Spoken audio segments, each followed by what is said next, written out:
The sunken pillars. Under Lake Titicaca, strange monoliths predate the Inca. Beneath the cold blue surface of Lake Titicaca, where Bolivia and Peru meet in a trembling shimmer of high-altitude light, lies a city that should not exist. Divers call it the Ciudad Sumergida, the sunken city, though it was built long before the Incas, long before the Quechua even spoke of gods who could walk on water. Down there, among the reed shadows and the silty ghosts of fish, stand broken stone pillars, massive, deliberate, and utterly silent. Some are carved with stair motifs, others with spirals, as though marking the breath of something that once moved between worlds. Archaeologists date the visible ruins to around 1500 BCE, older than the Tiwanaku civilization that ruled the Andes in stone. Mainstream researchers say they were ceremonial platforms, remnants of a lakeside temple swallowed by rising waters. But fringe historians tell a darker story, that the site was never drowned by nature, but intentionally sunk during an ancient cataclysmic ritual meant to close a door between realms. They point to scorched rock and fused sediment that look, unsettlingly, as if they were touched by impossible heat. Underwater imaging shows a network of symmetrical foundations stretching across the lakebed, patterns resembling constellations mapped in stone. It's as if an ancient people were building the heavens beneath the water, mirroring the night sky in a drowned reflection.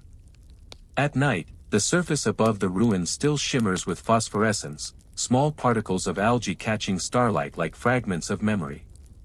Locals call that glow la respiration del lago, the lake's breath, and believe it's the lingering pulse of the gods who built those pillars. A mainstream fact anchors this myth. In 2000, a Bolivian-Italian expedition indeed found a submerged temple complex at Tiwanaku's depths, stone walls, terraces, even a road leading straight into the lake.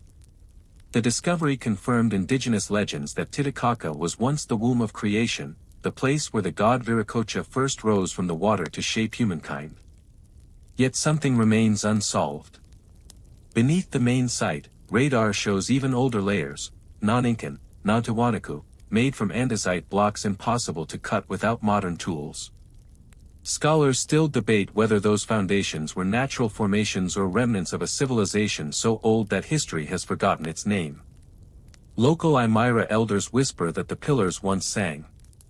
When wind crossed the old stone, they claim, the lake would answer with a low, droning hum, a resonance that carried for miles. Fishermen today sometimes still hear it at dawn, a faint vibration beneath their wooden boats, like a sigh traveling upward from the deep. Scientists chalk it up to gas vents or shifting sediment, but the elders insist it's the voz antigua, the ancient voice, trying to breathe again. There's something unsettling about that idea. The notion that beneath the calm surface of water, something ancient and half-awake listens for the moment we finally remember it. Archaeologists record, measure, and photograph, but in those photographs, in the way light bends and distorts between surface and ruin, one might almost see movement. A trick of refraction, perhaps, or just the residue of centuries dreaming in the dark. The lake, after all, is alive. Its waves are small and constant, like the pulse of something thinking very slowly. And when a diver's light catches the edge of a broken pillar, for a heartbeat it can look like an eye, open, patient, waiting. Scholars still debate whether the structures beneath Titicaca were born from human hands, geological coincidence, or something older, something that built, drowned, and remembered all in one breath. Whatever the truth, the pillars endure, anchored in silence. Monuments not just to time, but to the strange persistence of belief, the faith that even in drowning, meaning does not vanish. It only sinks deeper. The talking drums. African rhythms that carried secret messages across empires. Across the humid forests of West and Central Africa, there are drums that do more than beat, they speak. Before telegraphs, before written alphabets spread across the continent, sound itself became the first wireless network. The talking drums of Africa once carried messages farther and faster than any horse, traveling dozens of miles in a single night through layered echoes of tone and rhythm. The drums were carved from hollow trees, their skins stretched tight with heat and bound by vines. In practiced hands, a drummer could change pitch by squeezing chords beneath his arms, producing not mere rhythm, but melody, language, hidden inside percussion. In tonal languages such as Yoruba, Asante, and Yu, pitch and rhythm define meaning. The drum could therefore reproduce the rises and falls of speech, carrying entire sentences through the forest. It was the earliest data transmission, wood and air replacing wire and code. European explorers who first encountered these messages in the 18th century were baffled. Villages miles apart seemed to know their movements before they arrived. Colonial soldiers once reported that uprisings spread like thunder that speaks. Modern linguists have since confirmed that the drums indeed mimic speech patterns, each tone, pause, and repetition corresponding to specific words or proverbs.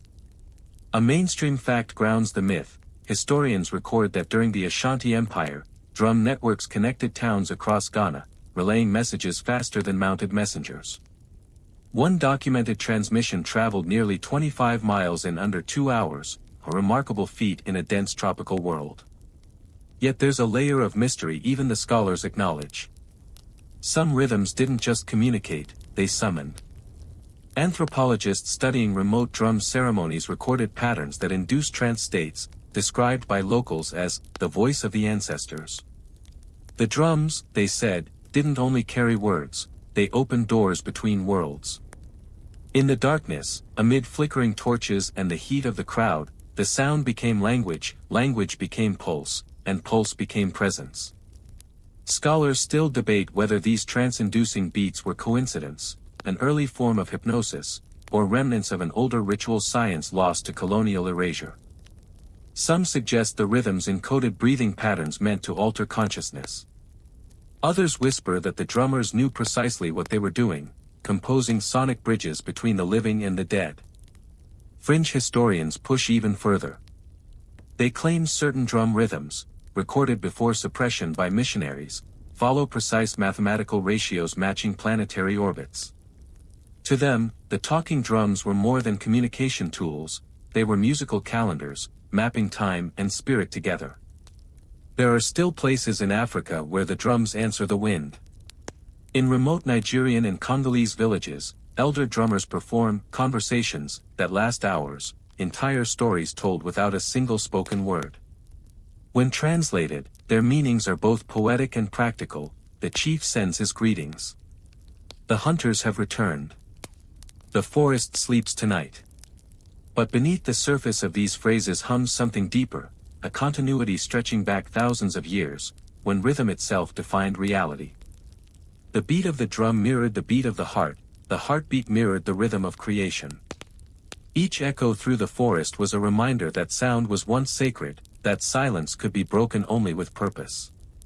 In today's modern cities, you can still feel it faintly in Afrobeat, in gospel, in jazz, the ancestral code pulsing beneath modern rhythm.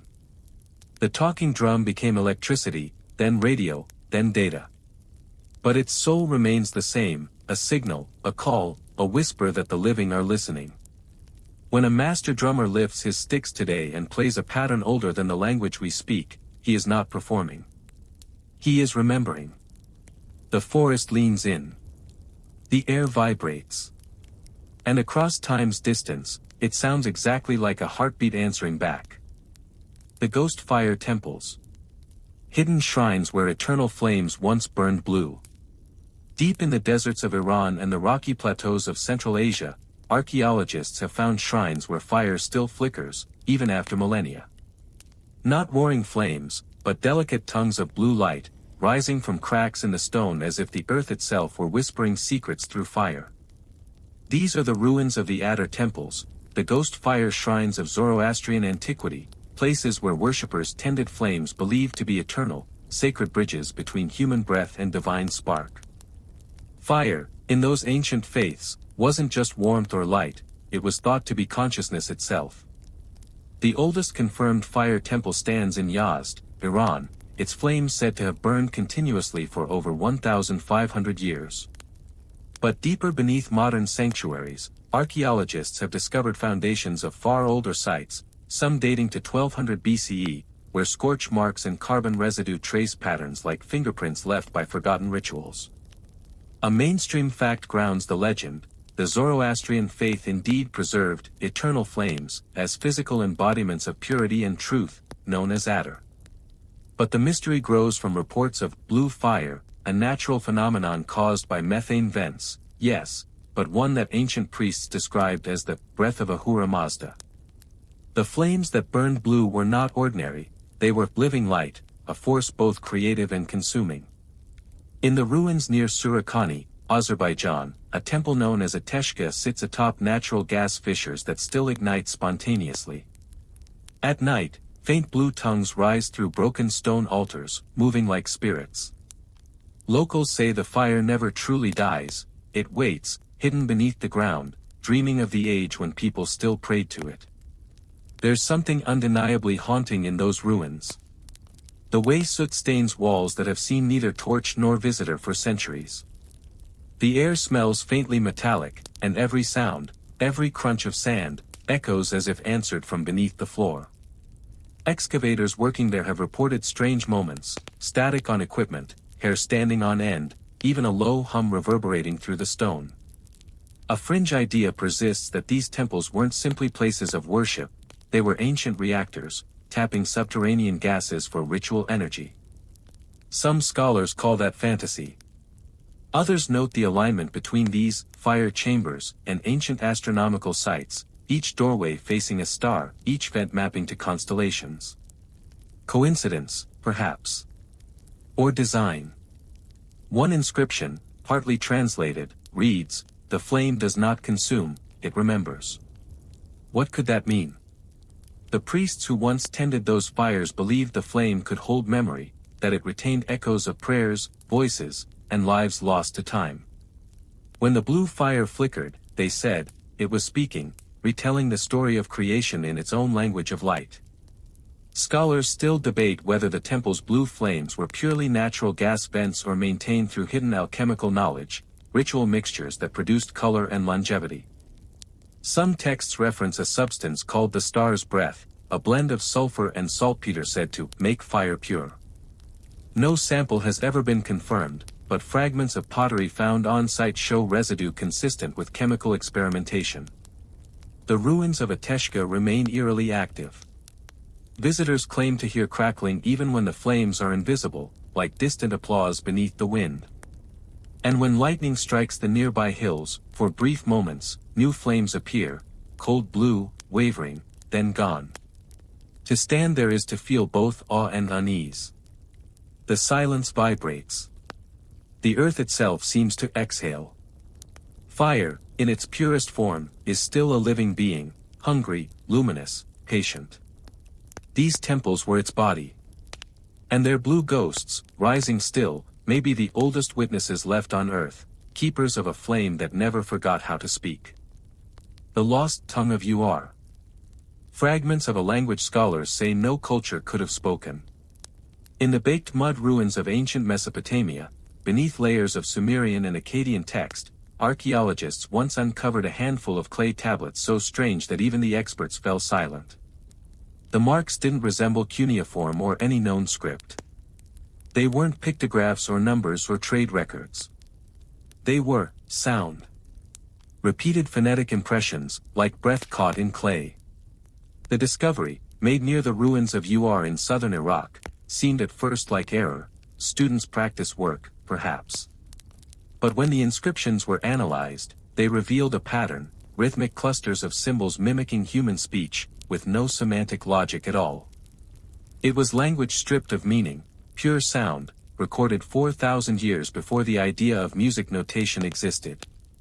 Mainstream archaeologists dated the tablets to roughly 2100 BCE, a time when Ur was a thriving Sumerian metropolis, center of law, trade, and astronomy.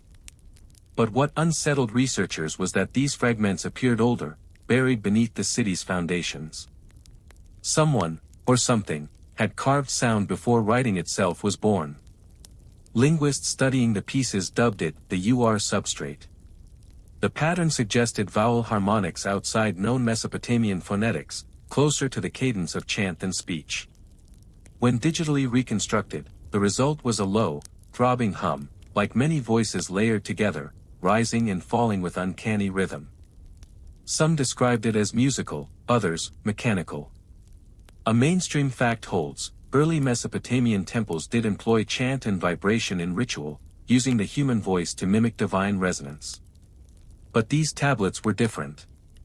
Their structure resembled an algorithm more than a hymn, as if the sounds had been mathematically engineered. One fringe theory insists that the lost tongue was the first attempt at artificial language, an experiment in shaping sound to command nature.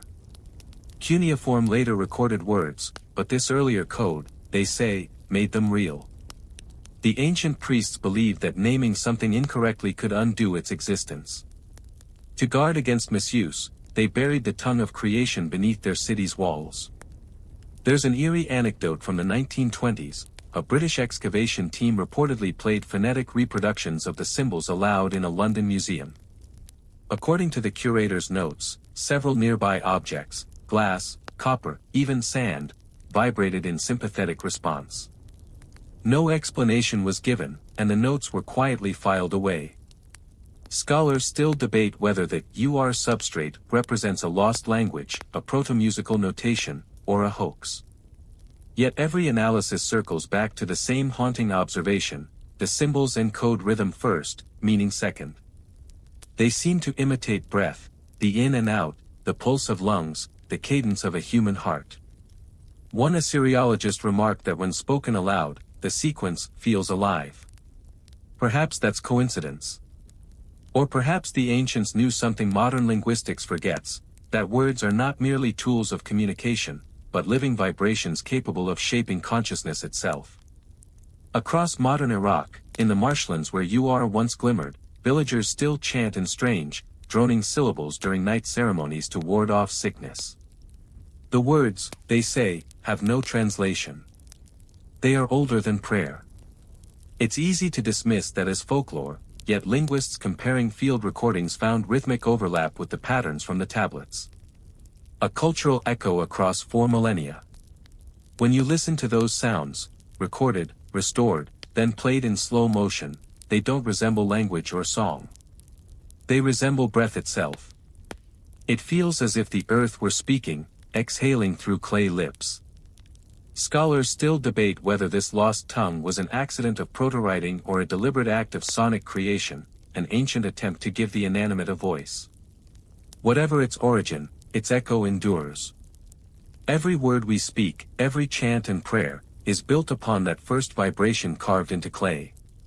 It was never just writing. It was listening made visible. The celestial bull. Taurus worship linking heaven's cycle to earth's fertility. Before the written word, before stone turned to temple, humankind looked upward, and saw a bull in the sky. The constellation Taurus, bright and immovable, loomed each spring over the ancient world as both clock and god. From Catalhoyuk to Egypt, from the Indus Valley to the Isles of Crete, the image of the bull returns again and again, painted in ochre, carved in bone, molded in gold. A creature of power, yes, but also of rhythm, fertility, and return. The mainstream record begins in prehistoric Anatolia, around 7000 BCE.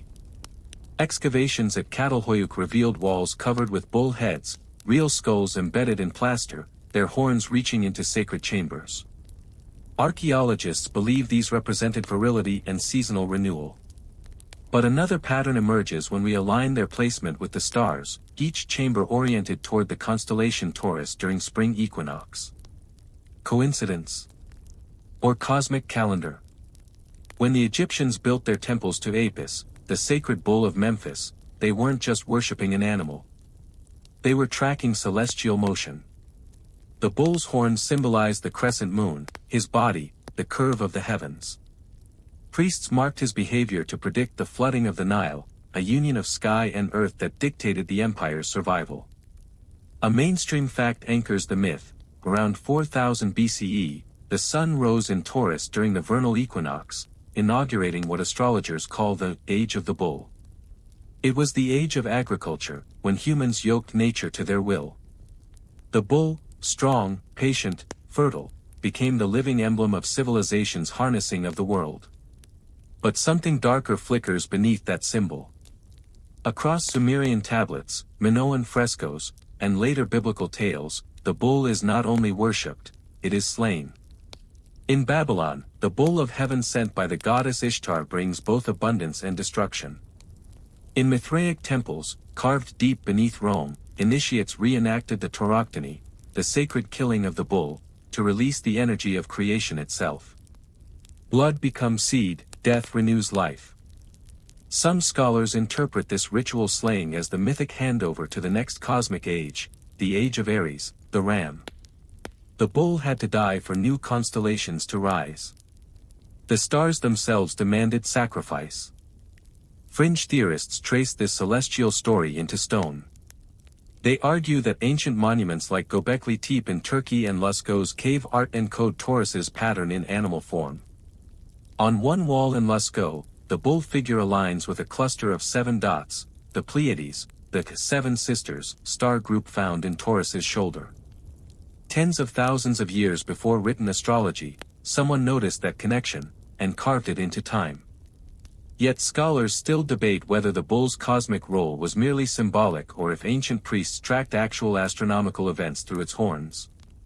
Some modern researchers propose that the celestial bull myth may preserve the memory of a comet impact, its horns streaking across the spring sky, birthing both terror and worship. And still, wherever you go, the bull endures. In India's Nandi, in Mesopotamia's Gugalana, in Crete's Minotaur, beast and god blur. Always masculine, yet always tied to fertility, soil, and stars. In each, we glimpse humanity's first true obsession, to bind heaven to earth through ritual form. When the constellation Taurus rises even today, bright Aldebaran burning like a golden eye, it's easy to imagine our ancestors kneeling in its glow, seeing not points of light, but a living creature pulsing with divinity. The ancient bull still breathes through us. In our need to plant and reap, in our cycles of work and rest, even in the quiet pulse of our hearts. The cosmos once had a heartbeat, and it beat in time with hooves. Scholars still debate whether Taurus worship was a reflection of seasonal awareness or something more, a shared dream of the stars themselves gazing back. Either way, the bull remains unbroken, forever crossing the boundary between heaven's rhythm and the pulse of the soil. The iron star. Meteoric metal turned divine weapon in early myths. Long before iron smelters roared to life, before humanity learned to mine the earth's depths, metal fell from the sky. Across ancient deserts, grasslands, and ice, people discovered fragments of celestial iron, smooth, heavy, and magnetic. To the ancients, it was the bone of the gods, a gift torn from heaven's body. Every sword, crown, or idol forged from these fallen stars carried the same unspoken conviction, that what fell from the sky was meant to rule the earth. The earliest confirmed use of meteoric iron comes from Egypt, around 3200 BCE.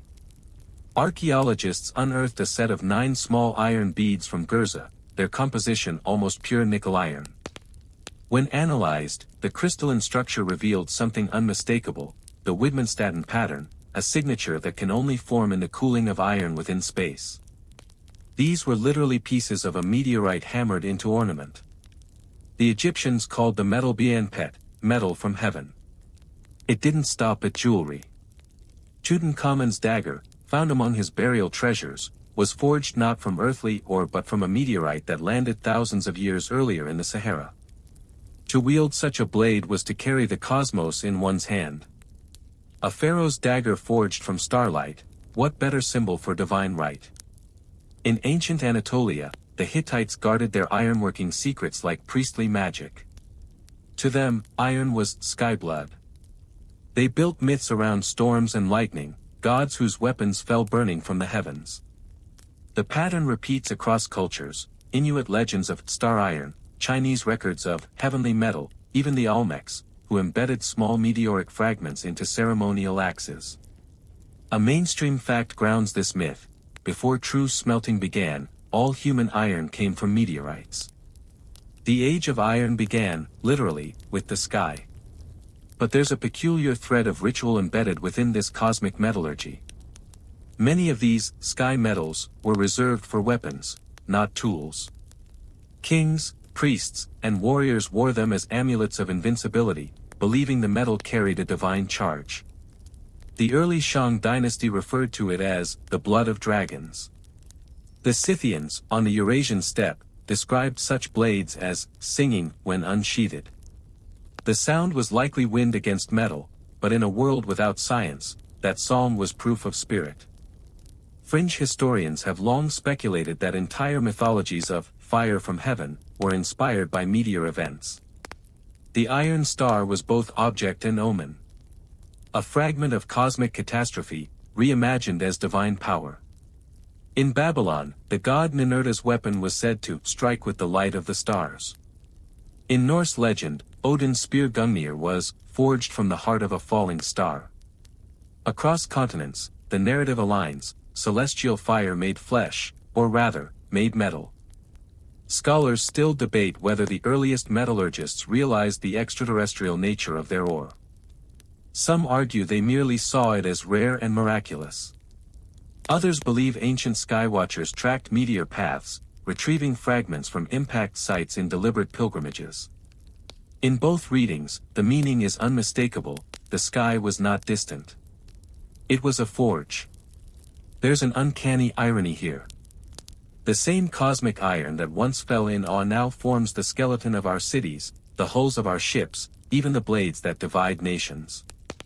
The star metal no longer falls from heaven, we mine it from the ground, the divine made mundane. Yet, inside every nail, every beam, every blood cell, there lingers a trace of that same celestial iron, because our planet, too, was born of stardust. The ancients saw that truth in mythic form. They believed they held the sky in their hands, and perhaps, in some sense, they were right. Scholars still debate whether early humans merely mythologized what they could not explain, or if they truly sensed that they themselves were made of the same iron. What is certain is this: the iron star never stopped falling. It only changed form, from dagger to tool, from meteor to mind, from heaven to the human heart. The Red Priesthood. Cults of blood and resurrection echo through Rome's darkest corners. Rome, the eternal city of marble, triumph, and empire, was also a city of shadows. Beneath its palaces and public baths, in secret vaults beneath the Aventine Hill, blood once flowed not from war, but from worship. These were the sanctuaries of the Red Priesthood, a cult so steeped in secrecy that only fragments survive, a few inscriptions, a handful of bones, and stains on the stone that never faded. The mainstream record calls it Taurobolium, a rite practiced by devotees of the god Mithras and, later, by followers of Cybele, the Great Mother. In these ceremonies, initiates stood beneath a platform while a bull was sacrificed above them, its blood cascading through slats in the wood to baptize them in crimson. To be washed in that torrent was to die symbolically and be reborn. The earliest confirmed Taurobolium dates to the 2nd century CE, when the Roman elite embraced mystery cults from Persia and Phrygia. Archaeologists have found subterranean temples, Mithraea, lined with frescoes showing Mithras slaying the cosmic bull, its blood spilling into the zodiac and giving birth to life. But beneath that imagery, there may have been something more visceral, more literal. In 1916, excavators beneath San Clemente Basilica in Rome uncovered a Mithraeum so well preserved it still smelled faintly of incense and iron. The central altar bore grooves leading to a lower pit, a drain for blood. Modern analysis found traces not only of bovine hemoglobin, but human. Scholars hesitate to draw conclusions, but the implication chills the imagination, a ritual that blurred sacrifice and resurrection, purity and transgression. The Red Priesthood wasn't merely obsessed with blood, it revered it as the medium of divinity. To them, life and soul were interchangeable fluids. The spilling of blood didn't extinguish the spirit, it freed it, transformed it, circulated it anew. A mainstream fact holds that the cult of Mithras rivaled early Christianity for devotion in Rome.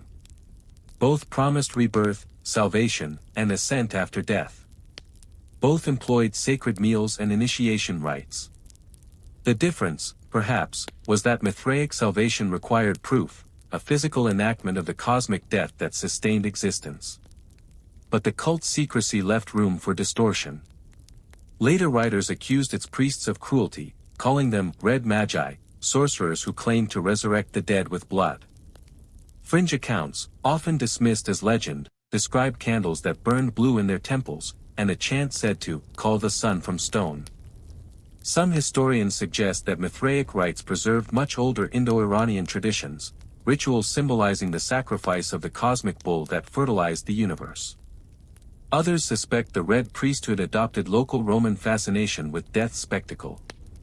Perhaps it was both, cosmic symbolism woven into a theater of flesh. Scholars still debate whether blood in these ceremonies was symbolic or literal. Was the initiate's baptism a trick of stagecraft, wine mixed with animal blood, or a genuine torrent of sacrifice? The evidence remains ambiguous, but the emotional truth is clear: these were people desperate to feel transformation, to touch immortality through the raw pulse of life itself. Even centuries later, when Christianity had absorbed and redefined Rome's spiritual landscape, echoes of the Red Priesthood lingered. The imagery of blood, atoning, redeeming, rebirthing, found new, sanitized life in the liturgy of the Massachusetts. The chalice replaced the trough, but the symbol remained unchanged. Today, beneath the quiet floors of churches built atop those ancient caves, the air still smells faintly of stone and copper. You can almost hear it, the echo of chants rising from darkness, the rhythm of drums and dripping liquid. It's the same rhythm as a heartbeat, amplified by faith and fear. Scholars still debate whether the Red Priesthood's obsession with blood was madness or metaphysics. But perhaps both are true. For those priests, blood was not horror, it was promise. A covenant written not in ink, but in life itself. And somewhere in Rome's labyrinthine underbelly, that promise still whispers, that nothing dies without feeding the divine. The 13th Zodiac. Forgotten constellation Ophiuchus, serpent bearer or cosmic healer. The night sky has always been a mirror for belief. Each culture drew its own stories upon those cold, distant lights: warriors, lovers, gods, and beasts, all fixed in a cosmic order. But between the well-known constellations of Scorpio and Sagittarius lies a shadow, a 13th sign that ancient stargazers marked and then forgot. Its name is Ophiuchus, the serpent bearer, a man wrestling a snake whose body coils across the Milky Way. Modern astronomy acknowledges Ophiuchus as a legitimate constellation. The sun actually passes through it each December, making it, technically, part of the zodiac. Yet most astrology systems ignore it. Why? Because its story doesn't fit neatly into the familiar Wheel of 12, the sacred symmetry that governed calendars, rituals, and empires. The mainstream fact: Babylonian star catalogs mention Ophiuchus as early as 3000 BCE, calling it Ninjish Zida, a divine healer associated with snakes, medicine, and resurrection. Later Greek astronomers, like Ptolemy, identified it with Asclepius, the demigod physician who learned to raise the dead using serpent wisdom. To the ancients, serpents weren't symbols of evil, they were emblems of renewal, their shedding skin mirroring immortality. But something about Ophiuchus unsettled ancient priests. In Mesopotamian tablets, the serpent-bearer is said to stand between Scorpio's sting and the archer's arrow, a place of danger and transformation. The Babylonians described him not as a god, but as a gatekeeper, one who opened the path between life and death. It was said that those born under his stars carried the dual power to heal and destroy. Fringe theorists have long connected Ophiuchus with forbidden cults, the so-called Serpent Brotherhood of Egypt and the Orphic mysteries of Greece. Both revered serpents as symbols of secret knowledge and cosmic balance. In the temples of Imhotep and later Asclepius, serpents crawled freely, their touch believed to cure the sick. The staff entwined by a snake, the rod of Asclepius, still endures as medicine symbol today. There's even evidence that the priests of Ophiuchus existed. Roman coins depict a man grasping a serpent in both hands, crowned with stars. Inscriptions call him Serpentarius. His cult faded during the rise of Christianity, when the serpent became demonized, the deceiver in Eden, the dragon to be slain. The 13th sign vanished not by accident, but by design. A symbol of healing turned heresy. Yet Ophiuchus kept resurfacing. In medieval manuscripts, alchemists portrayed him as the physician of the heavens, holding the elixir of life in one hand and the serpent of death in the other. Renaissance astrologers quietly noted that his influence appeared during times of great plague and discovery alike, as if his alignment marked both decay and renewal. Scholars still debate whether ancient astronomers truly viewed Ophiuchus as a zodiacal equal or merely a mythic anomaly. Some insist the 12-sign system was too culturally entrenched to change. Others suggest that the serpent-bearer was deliberately omitted because his symbolism, mastery over death, was too dangerous. When NASA briefly mentioned in 2016 that the sun passes through Ophiuchus, the internet erupted with jokes about a new zodiac. But the idea is far older and far stranger.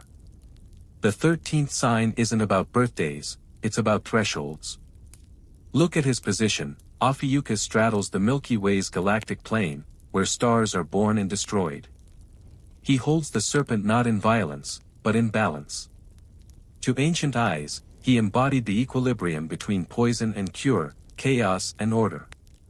The serpent is life's current, winding endlessly between death and rebirth, and Ophiuchus is the hand that steadies it.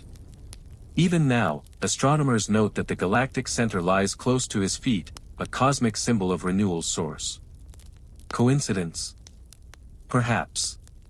Or perhaps, as ancient skywatchers believed, Ophiuchus stands eternally between two worlds, the 13th light, unseen but always watching, reminding us that creation's power lies not in resisting darkness, but in holding it. Scholars still debate whether Ophiuchus was erased by theological choice or simple arithmetic. But his image persists, carved in stone, painted in sky, whispering through every healer's oath and serpent's curve. The forgotten sign has never truly vanished. It waits, coiled and patient, until we remember that even the heavens hide what they cannot bear to lose. The Seal of Solomon. A symbol bridging magic, mathematics, and divine geometry. The six-pointed star, the interlocking triangles of the Seal of Solomon, is one of the most enduring and enigmatic symbols in human history. It appears on medieval grimoires and ancient temples, on Jewish talismans and Islamic manuscripts, even on alchemical diagrams and occult maps of the cosmos. To mathematicians, it's a perfect symmetry. To mystics, it's a doorway. To kings and magicians alike, it was said to command spirits, bind demons, and control the very forces of nature. In legend, King Solomon, the biblical ruler famed for his wisdom, possessed a ring engraved with this seal. With it, he could speak to animals, summon angels, and imprison jinn. But long before Solomon's supposed reign, the same star appeared in Mesopotamian art and Egyptian amulets, symbolizing balance between heaven and earth. The two triangles, one ascending, one descending, represented the union of opposites, fire and water, spirit and flesh, creation and destruction. A mainstream fact grounds this myth: the earliest known six-pointed geometric motifs predate Judaism by centuries, carved into temples in Sidon and Ur. But the fusion of geometry with divine authority, that was Solomon's innovation, at least in legend. In Jewish mysticism, the Magen David evolved from a simple pattern into a symbol of cosmic protection. The seal wasn't just an emblem, it was a key, a mathematical equation encoded in art. When early Islamic scholars encountered these texts, they reimagined the seal as a device of divine power. In Arabic grimoires, it's called the Khatam Suleiman, a matrix that could bind jinn and command truth. Stories tell of the ring being stolen, lost at sea, swallowed by a fish, and later returned, perhaps a metaphor for lost wisdom resurfacing through time. Mathematicians noticed something else. The star's geometry mirrors natural laws, the hexagonal structure of honeycombs, snowflakes, and even molecular bonds. Nature itself, it seems, prefers the seal's symmetry. To those early philosophers, that was proof of divinity, God revealing himself through the language of form. In medieval Europe, alchemists reinterpreted the seal as a map of transformation. The upward triangle became sulfur, the soul's fire. The downward, mercury, the fluid of matter. Their intersection produced salt, the essence of stability. Thus, the seal wasn't decoration, it was formula. To inscribe it was to invoke equilibrium in the unstable, order in the chaotic. Fringe theorists push even deeper, suggesting the design encodes ancient knowledge of vibration and frequency. Two opposing triangles, they say, create interference patterns, resonant geometries that could amplify sound or energy. Some point to the recurring presence of the hexagram in sacred architecture, cathedral rose windows, mandalas, and even megalithic floor plans, as evidence of a hidden science.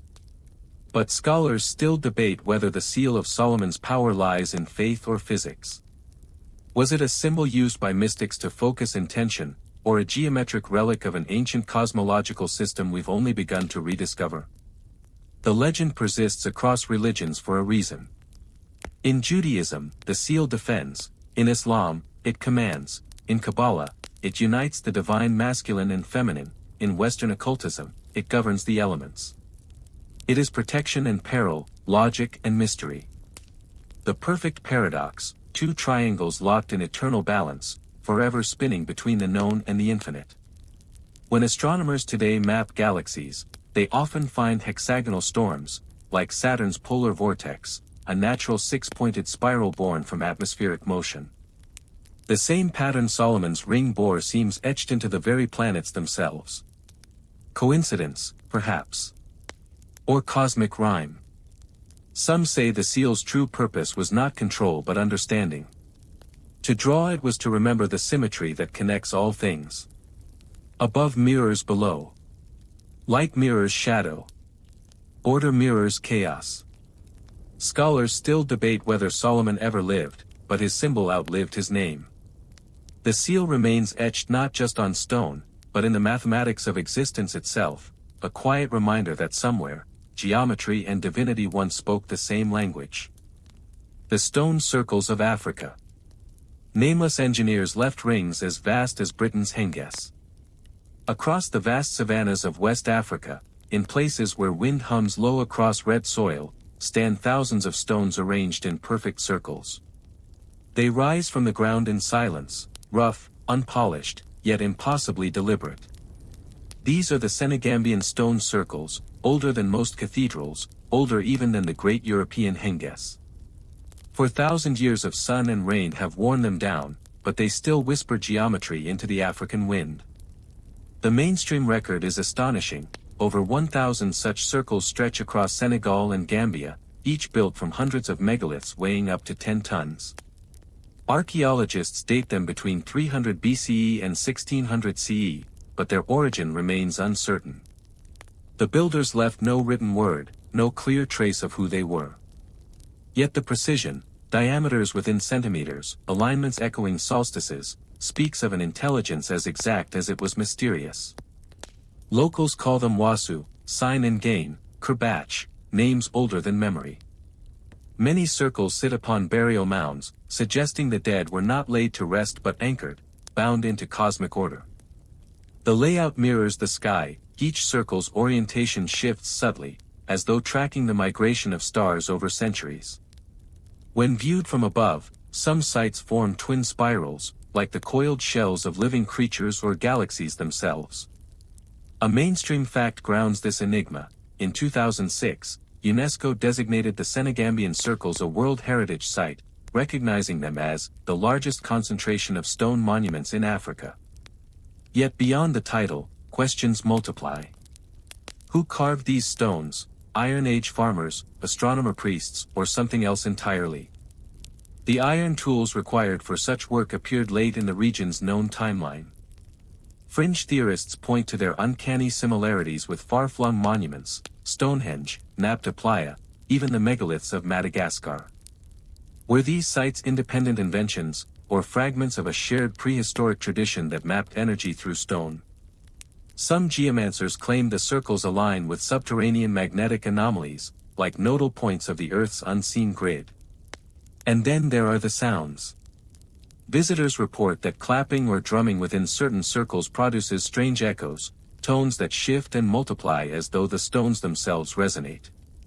Acousticians have confirmed unique sonic properties. The spacing and density amplify specific frequencies. Were these monuments observatories for sound as well as light? Local oral traditions hold an older truth. Elders speak of the nameless ones, builders who spoke with earth and sky alike.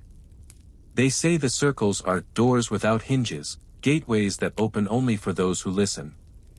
At night, when stars blaze above the grasslands, the stones cast long, straight shadows that converge at invisible centers. Some believe the ancestors still walk those lines, turning the night into a map of memory.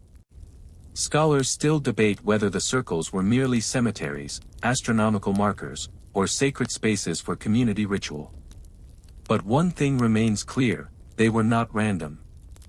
They were deliberate acts of communication, between the living, the dead, and the cosmos itself. When European explorers first saw them in the 19th century, they assumed they were ruins of a lost empire. Yet no gold was found, no inscriptions, no palaces, only balance. The stones form silence, precision, and patience incarnate. Imagine the builders, hundreds of laborers in woven garments, sweating under the equatorial sun, rolling stones across wooden sleds, setting each upright in a harmony of circle and soil. They worked not for kings, but for continuity. Every stone anchored heaven to the horizon, every ring a dialogue between time and eternity. In the end, that might be the real secret. These circles were not built to last, they were built to remember. Their purpose wasn't dominance or empire but connection, a rhythm of earth that mirrored the pulse of the stars. Scholars still debate whether these stone circles were born from shared mathematics or shared myth. But when the wind passes through them, carrying the low hum of drums from distant villages, it feels as though the stones themselves are exhaling, telling the same story they told 4,000 years ago, that the universe, too, moves in circles, endless and alive. The River of Souls. Nile rituals mimicking the journey to eternity. At sunset, when the Nile turns to gold and shadows stretch across its banks, the river seems to breathe. For the ancient Egyptians, it did more than carry water, it carried time, memory, and souls. The Nile wasn't simply geography, it was a god, a mirror of the Milky Way. The living moved upon its surface, and the dead beneath it, following a current they believed led to eternity. Every dawn, the Nile rose with the sun, Ra's chariot crossing the sky. Every dusk, it sank into shadow, Ra's descent into the underworld. To sail upon it was to reenact creation, to move from birth to death to rebirth. When pharaohs died, their funerary texts described this very passage, the voyage of the Ba, the soul, through the 12 gates of night toward the eternal sunrise. A mainstream fact roots the myth: Egyptian tombs were often constructed as symbolic rivers. Painted ceilings depicted constellations mirrored in the flowing Nile, sarcophagi bore boat imagery, with the deceased shown steering toward the horizon. The pyramid texts, some of the world's oldest religious writings, speak directly to this cosmic voyage. The king sails upon the wind of Ra, his soul is the flood that renews the world. But beneath that poetry lurked ritual precision. Priests performed nightly ceremonies called the Liturgy of the Opening Waters, where sacred oil and milk were poured into the river to feed the souls in motion. Fragments of these rites have been found carved into temple steps at Abydos and Dendra, words meant to be touched by water, then carried downstream like invisible offerings. Archaeologists discovered miniature, soul boats, placed in tombs, tiny vessels carved of sycamore wood, their sails unfurled, ready to ride the current of the afterlife. One such boat, found in the tomb of Khufu, measures 44 meters long, its planks sewn with rope instead of nails. It was never meant to sail Earth's waters, but the celestial river beyond. There is something profoundly cyclical in this faith. The Nile's annual flood, born from the melting snows of faraway Ethiopia, brought death and rebirth to Egypt each year. Fields drowned, then flourished. The river bled, then healed. To the Egyptians, that rhythm was the pulse of the cosmos. Life, like water, could only continue if it surrendered, overflowed, and returned. Fringe interpretations of the Book of the Dead claim that initiates may have reenacted their own deaths in life, symbolic journeys down the Nile at night, where masked priests played the roles of gods. As the boat drifted through darkness, chants echoed across the water, invoking Osiris and the sacred flood. Some texts even suggest narcotic resins were burned, their smoke believed to thin the veil between the living and the departed. Scholars still debate whether these rites were metaphorical or experiential, whether Egyptians merely imagined the river of souls, or truly believed one could cross its current before death. Yet every artifact insists they took it literally. The alignment of temples along the Nile mirrors celestial motion. The great temple of Karnak aligns with the solstice sunrise, while Abydos aligns with Orion's belt, the stars of Osiris, the resurrected god. To stand within those temples as dawn floods their corridors is to see water and light merge, heaven flowing through stone. Even the river's name in the ancient tongue, Iteru, the journey, reveals its essence. The Nile was both path and passenger. To live was to float upon it, to die, to sink beneath it, to be reborn, to rise again with its flood. Modern Egyptians still speak of the river as if it breathes, as if each ripple carries ghosts of pharaohs and peasants alike. When wind catches its surface at dusk, it glows as though lit from within, an echo of Ra's golden bark disappearing beyond the horizon. Scholars still debate whether the River of Souls was mere metaphor, but standing on its banks at twilight, it feels undeniable. The current moves not just through Egypt, but through us, a reminder that life's true direction is neither forward nor back, but an endless return. The water flows, the stars reflect, and eternity, quietly, remembers its own name. The Watchtower Code. Occult systems tracing cosmic guardians in 4 directions. Long before compasses and maps divided the world, mystics saw the universe as a sacred architecture, 4 corners, 4 winds, 4 guardians holding creation in balance. From ancient Babylon to Renaissance Europe, these invisible sentinels came to be known as the Watchtowers, celestial beings or forces that ruled over the cardinal directions, each bearing a specific color, element, and virtue. Their geometry was said to mirror the very structure of existence. The earliest references trace back to Mesopotamia, where ziggurats, the tiered towers of the gods, were aligned precisely with the compass. Each side represented a divine wind, north the mountain, south the desert, east the sunrise, west the sea. These were not mere orientations but living principles. The priests of Ur called them the 4 faces of the sky, the spirits who turned the heavens like a wheel. A mainstream fact grounds this legacy: the concept of directional guardian spread through cultures for thousands of years. In ancient Egypt, the sons of Horus protected the 4 canopic jars of the dead, each assigned to a direction and an element: air, fire, water, and earth. Centuries later, in Greek and Roman traditions, these became the 4 winds: Boreas, Notus, Eurus, and Zephyrus. And by the time of the Middle Ages, the watchtowers were no longer physical winds but spiritual fortresses guarding the gates of reality itself. In the grimoires of Renaissance magi, particularly the Enochian texts said to be dictated to John Dee and Edward Kelly in the 16th century, the watchtowers took on their most complex form. Dee claimed the angels themselves revealed a celestial grid, 4 tablets, each inscribed with divine letters, representing the quarters of the universe. The code, he said, could summon angelic intelligence or repel demonic chaos. Each direction bore its own hierarchy: east of air, south of fire, west of water, north of earth. Yet even older versions existed in oral traditions. Among early Indo-European tribes, the sky was divided into 4 guardians, bird spirits whose wings defined the winds. In Mesoamerican myth, the Mayans described 4 Bacabs, giant deities stationed at the world's corners, each painted a different color to hold up the heavens. The pattern is universal: humanity dividing infinity into manageable order, anchoring mystery in direction. Fringe scholars suggest that this recurring symmetry hints at a lost global system, a code of sacred geometry used to align temples and monuments with Earth's electromagnetic poles. They point to the shared precision of pyramids, stone circles, and ziggurats, all oriented within degrees of true north. Was this coincidence or evidence that the Watchtower Code was more than myth, perhaps an ancient science of planetary balance? Some occult historians claim that rituals invoking the watchtowers could open psychic gates. Medieval magicians drew vast circles on the ground, calling upon the guardians by name: Orions of the east, Amaymon of the south, Paimon of the west, Aegon of the north. Inside these circles, practitioners reported strange phenomena: winds rising indoors, whispers in languages unknown, sudden stillness.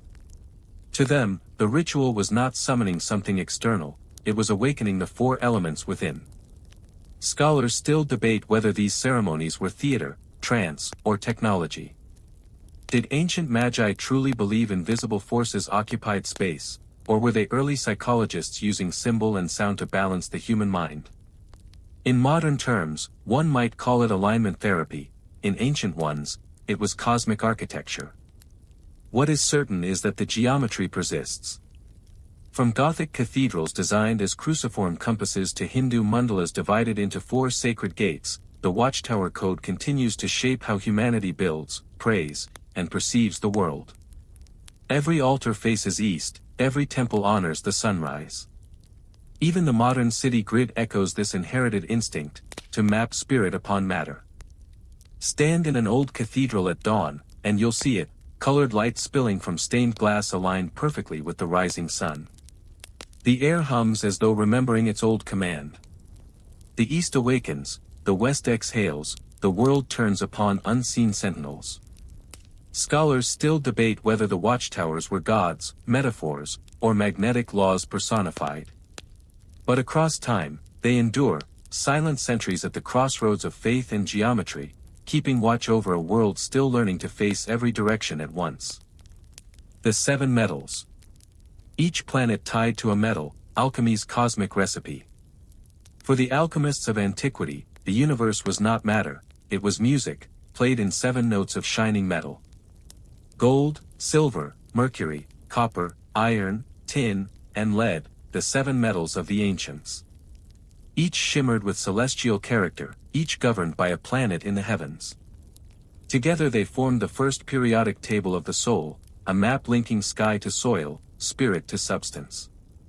In the laboratories of Alexandria, Babylon, and early Rome, these metals weren't merely mined, they were invoked. Gold, the incorruptible, was ruled by the sun, radiant, immortal, divine. Silver, cool and pure, belonged to the moon, the mirror of emotion.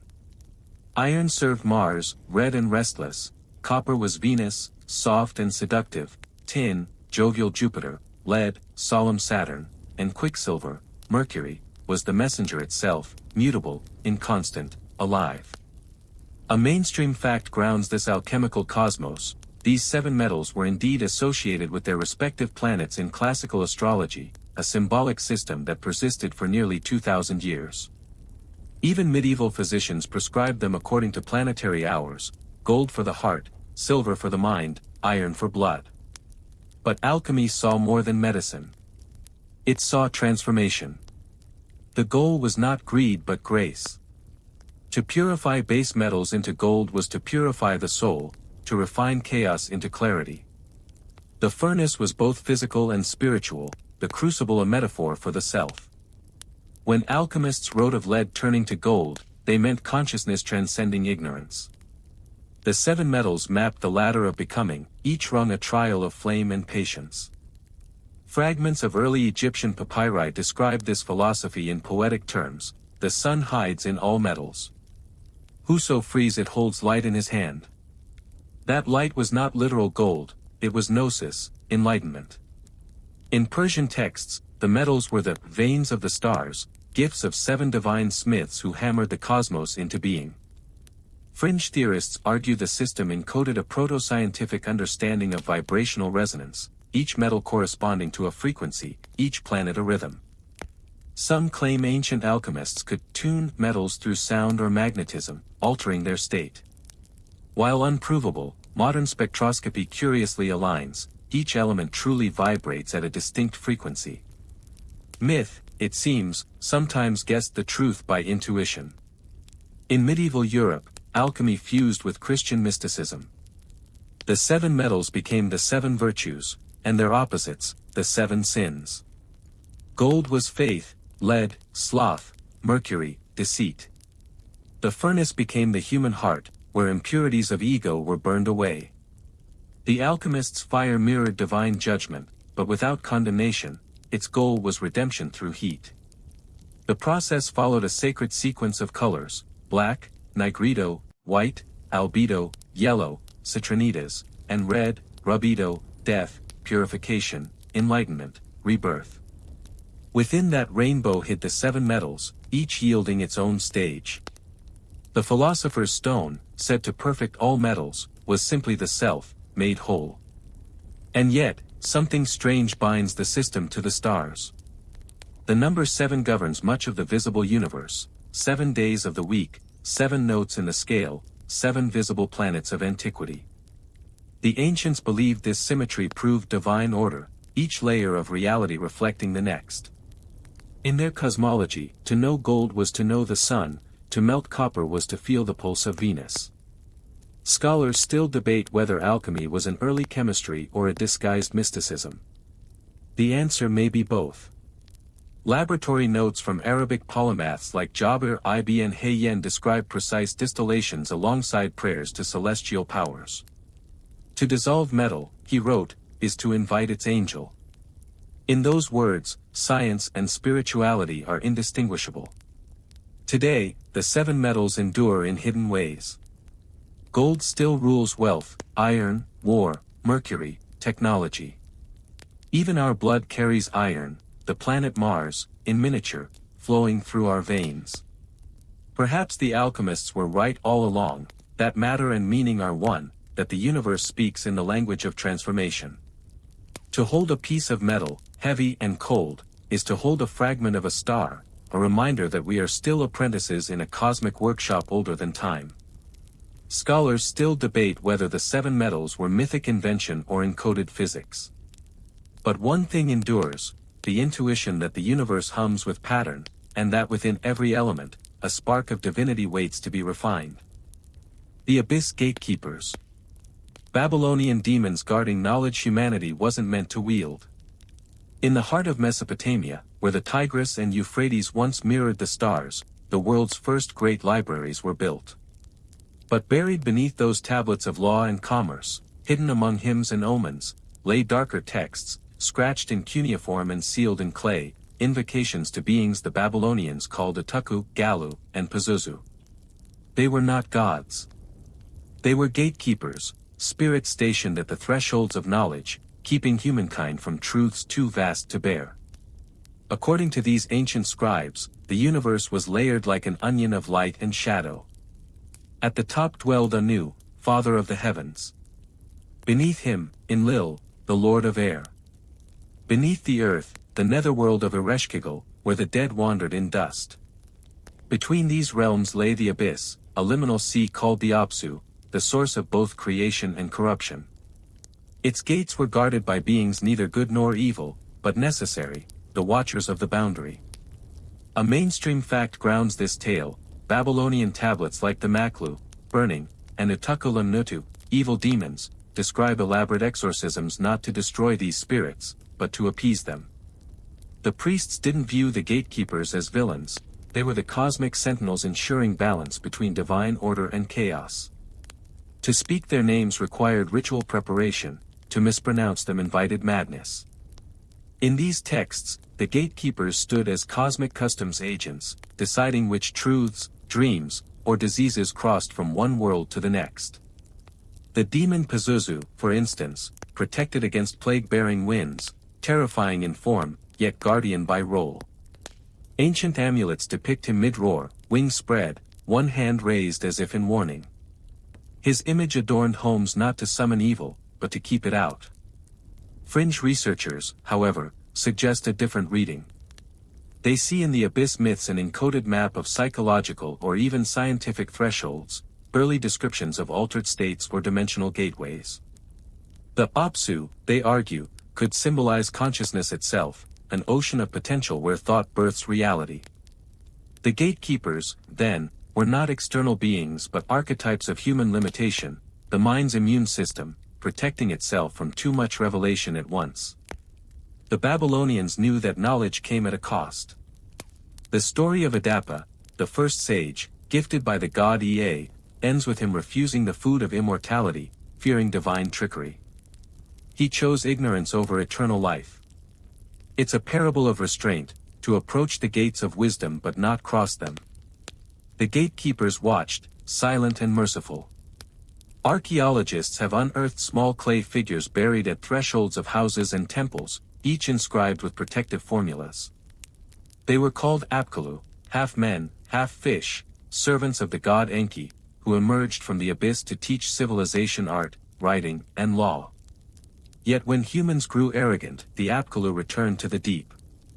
Only fragments of their knowledge remained: mathematics, astronomy, architecture. Everything else sank back into myth. Scholars still debate whether these Apkallu were symbolic or based on ancient cultural memory, echoes of real teachers whose works predated Sumer. Some fringe theorists even link them to the flood myth, claiming they represent survivors of a lost civilization who rose from the waters to restart humanity. But the Babylonians left a warning. On one surviving tablet, now in the British Museum, a line reads, "He who opens the gate must also become the gate." To cross the boundary between mortal and divine, between ignorance and forbidden truth, was to risk becoming consumed by it. When modern excavations uncovered the foundations of the Temple of Ereshkigal, workers reported strange experiences: static shocks from dry sand, inexplicable whispers in tunnels, a sensation of weight pressing on the chest. The local foreman refused to dig further, muttering that some doors open themselves. Even today, the myth endures in subtler form. Scientists split atoms, decode genomes, simulate consciousness, and always, somewhere at the edge, waits the question of whether we should. The Babylonians would have understood. To them, progress was not a triumph but a negotiation. Scholars still debate whether the abyss gatekeepers were demons, metaphors, or memories of something long forgotten. But their lesson remains eternal: every door of knowledge has its price, and some gates, once opened, do not close. The breath of the gods. Ancient wind instruments shaping the birth of music and myth. Long before the first cities rose or scripts were carved in clay, humanity discovered that air could sing. A hollow bone, a reed, a shell, simple things that turned breath into sound. Archaeologists have unearthed flutes more than 40,000 years old, their finger holes precisely spaced, their tone hauntingly pure. Each instrument carries the same secret, the understanding that sound, like spirit, moves invisibly through the world. For our ancestors, to play music was to imitate creation itself, the exhalation of the divine. The oldest known wind instrument was found in Germany's Swabian Alps, a vulture's wing bone carved into a 5-holed flute, dated to around 40,000 BCE. Its tones match the pentatonic scale still used today. A mainstream fact grounds the wonder: those early humans already grasped acoustics, shaping sound mathematically long before writing or wheels. They weren't just making music. They were summoning pattern, coaxing rhythm from chaos. Ancient myth called this act divine. In Sumer, the god Enki's breath animated the clay of mankind. In Egypt, Thoth created the world with a single spoken word. In Greece, Pan's flute called forth nature's ecstasy. Across cultures, air became the bridge between mortal and eternal, the breath that separates life from stone. The earliest musicians, unknowingly or not, played upon that bridge. When wind moves through a flute, it divides, half strikes, half escapes. The sound emerges not from the material but from the interaction, a fragile balance between order and surrender. The ancients heard this and felt it mirrored in themselves. In the Upanishads of India, the human body is described as a reed flute, through which the divine breath passes. The moment we die, the song stops, but the air remains. Fringe theorists claim that ancient wind instruments held more than aesthetic value, they were technologies of consciousness. At sites from Peru to Anatolia, archaeologists have uncovered bone and clay flutes tuned to resonate at specific frequencies that induce trance. The temple of Chavín de Huántar in Peru contains stone ducks that whistle when the wind blows, an architecture of sound meant to disorient and transport. In Mesopotamian art, priests of Enlil are shown blowing conch shells that speak with the voice of the storm. Modern acoustic studies reveal that many ancient shrines were built around resonance points. Caves used for rituals amplify low frequencies similar to the human voice. Flutes carved from human bones, a practice found in Tibetan and South American traditions, added an unsettling dimension, the dead made to breathe again. In both cases, the musician became medium, the instrument a vessel. Scholars still debate whether prehistoric people understood the physics of these effects or simply followed intuition. But even intuition, when repeated across continents and millennia, hints at deep knowing. The same notes recur, the same intervals that stir emotion today once echoed in painted caves beneath flickering firelight. Those songs were not entertainment, they were invocation. The ancients believed sound could shape reality. The Egyptian Heka, or magical word, was literally activated breath. The Hebrew Ruach, the Greek Pneuma, the Sanskrit Prana, all mean both breath and spirit. In every tongue, the line blurs, to breathe is to live, to speak is to create. Standing in a modern concert hall, we still feel it when the air vibrates, an ancient recognition stirring beneath the rational mind. The same wind that passed through bone flutes in Ice Age Europe now passes through silver and brass, the same rhythm that guided shamans into trance now drives symphonies and songs. Every note we hear is an echo of that first discovery, that the world itself can sing if we learn where to place our breath. Scholars still debate whether the first flutist intended beauty or worship, but the result was both.